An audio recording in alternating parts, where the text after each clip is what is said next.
না ভাই, আমি বলছিলাম যে মেয়েটার অনেক সাহস আছে। আপনারা দেখেছেন বিভিন্ন জায়গায় আন্দোলন হইলে মেয়েটা সামনে চলে যায়, পড়াশোনা বাদ দিয়ে বা বিভিন্ন রকম ব্যাপার স্যাপার বাদ দিয়ে। বিশেষ করে কথাবার্তাগুলো অনেকের গায়ে লাগে। এখন সেইগুলা বিষয় না ভাই, সেগুলো মানায় নেওয়া যায়।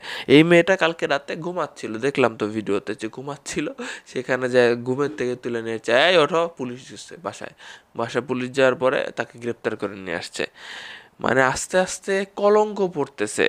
যারা জুলাইয়ে কাজ করেছে, আমরা ভেবেছি দেশের জন্য কাজ করেছে, তাদের কলঙ্ক পড়তেছে।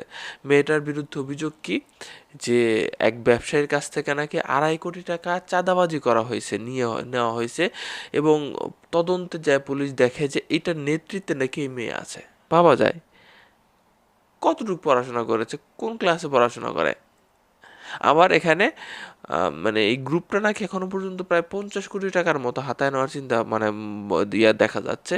মানে ভাবা যায় কি সমস্যাকে কিভাবে, মানে জুলাইয়ের মামলা দিয়ে দেব, তারপর হচ্ছে মামলা থেকে ছাড়া নিয়ে আসবো, এরকম ভয়ভীতি দেখায় নাকি এরকম ঘটনা ঘটাইছে।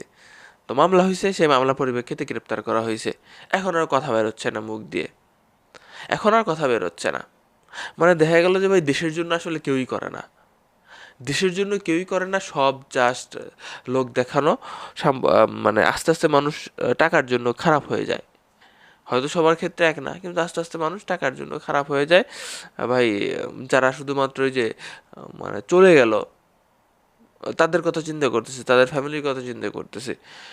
মানে আবার এদের মধ্যে কিছু কিছু ফ্যামিলি আছে, প্রতারক ফ্যামিলি আছে আছে আপনারা দেখেছেন। আপনারা যে সন্তান চলে গেছে সেটা ফ্যাক্ট না, ফ্যাক্ট হচ্ছে আমি এই পাইলাম না সেই পাইলাম না, সবার কথা বলছি না আমি, এই পাইলাম না সেই পাইলাম না। তাহলে কি জন্য আপনি দেশের জন্য মানে ইয়ে করলেন, মানে এইগুলো পাওয়ার জন্য? মানে ভাই বাংলাদেশে যে ঘটনাটা ঘটেছে, আমি মনে করি না সামনে মানে সামনে 20 বছর এরকম ঘটনা ঘটবে। মানুষজন অনেক কিছু দেখছে ভাই, মানুষজন অনেক কিছু আশা দেখেছে, পরিবর্তন চাইছে, কিছুই হয় নাই পরিবর্তন, বরং অবনতি হয়েছে দেশের, বিভিন্নভাবে অবনতি হয়েছে। কথাবার্তা বলার স্বাধীনতার কথা কি বলবো আমি, কথাবার্তা বললে এই ঠুস করে ইয়ে করে দেয়, দেখলেন তো আপনারা। মানে পরিস্থিতি খুবই বাজে দিকে যাচ্ছে। আমরা মানুষ হয়ে কেমনে মানুষে এইভাবে সরাই দিতেছি, শত্রু হয়ে যাচ্ছে কিভাবে, দেখতে পাচ্ছেন। দেশের পরিস্থিতি ভালো নাকি? দেশের পরিস্থিতি মোটেও ভালো না। এরকম পরিস্থিতিতে সামনে আবার নির্বাচনের চিন্তা ভাবনা, এরকম পরিস্থিতি নির্বাচনের চিন্তা ভাবনা, মাঠ এখনো কি পরিষ্কার, মানে সেরকম পরিবেশ তৈরি করতে পারছে, পারে নাই।